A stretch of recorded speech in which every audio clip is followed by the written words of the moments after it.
And the police killing of Stephon Clark in Sacramento, an unarmed black man shot by officers in his grandmother's backyard, sparked the latest wave of protests around the country. Demonstrators have used peaceful protests to disrupt the games of the hometown NBA game, the Sacramento Kings. They also consistently clog busy thoroughfares, and on Sunday night, a protest there, well, it took a tragic turn.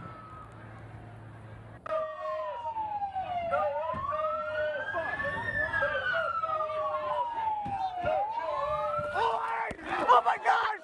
Oh my God! Oh my gosh! Oh my God! It happened, has been released from the hospital. She is recovering. Now our guest, Rameen Aminzaday, he's an activist. He was an organizer of protests in Baltimore after the 2015 police killing of Freddie Gray.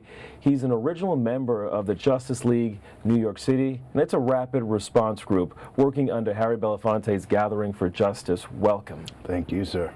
Now there's so many elements to this. When you think about the health of an activist, we often don't think that they have lives outside of protesting, holding those banners, really demanding justice for everyone else, but there's a cost that people pay for this. Oh, absolutely. I mean, it's something where you're literally putting your life and the lives of your family on the line. It's something that, you know, outside of the physical confrontations that can happen, the mental and emotional stress can take a serious toll. So far that we've lost, you know, several activists this year. Young lady Eric Garner's daughter, died just recently, a couple months ago. Someone who became impassioned by her father's passing and struggled to keep the community out there with her and build her own organization. And you could see over time how much that really took a toll on herself and the rest of her family. So it wasn't just physical, because there were also financial constraints. There was Absolutely. a lot going on here. Absolutely, and it's something that we find often, that, you know, these cases spring up so many times throughout the year, and only a small percentage get noticed. But, you know, we got to remember that these are people's family members that are being lost, and so that outrage and that emotion and that passion, it doesn't just drip away with the next news cycle. They're out there on a daily, consistent basis trying to find some kind of justice. Have you dealt with this yourself? It's been you know, as far as police brutality and you know, altercations with police, yes, myself, absolutely. Rough rides in Baltimore are an everyday occurrence. Myself, I haven't, you know, lost a personal family member to police violence, but as far as you know, being incarcerated and losing their lives to our everyday, what we know as normal, yes, absolutely. How do you discharge from this? How do you actually come down? That's the hardest thing, finding some kind of balance, right? And for me, it's a process. You know, I'm still trying to figure out how it is that this thing that fires me, or this thing that, you know, really drives me to try and bring about some change. But I'm trying to deal with some kind of meditation. I'm trying to deal with finding some kind of balance for my family as well, because they suffer. We're out here on a, you know, consistent basis, not only in the streets organizing, but with policy, with mentorship, with programs. You know, it takes a lot of time, and balance is just what I'm trying to learn. There's so many people who want to fight for a cause. They're protesting no matter what side you're on. Do you believe that there should be more emphasis on the self-care?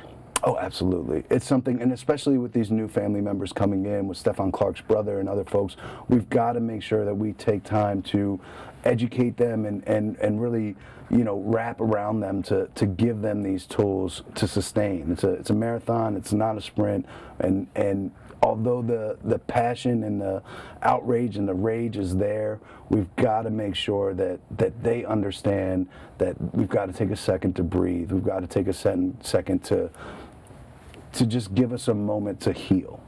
You mentioned Stephon Clark, and those protests in California have been disruptive. Do you believe that they're actually effective?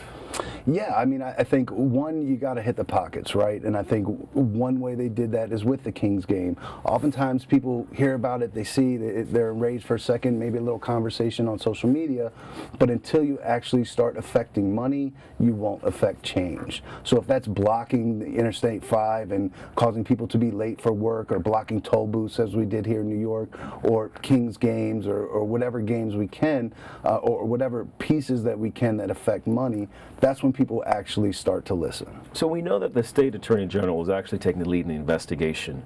Is this a good sign, or do you think it's not enough? How do you rate the effectiveness of this? Yes, and it's a step in the right direction, but it's not enough, right? Like, absolutely, we need special investigators, but what we also need is a community voice at the table, right?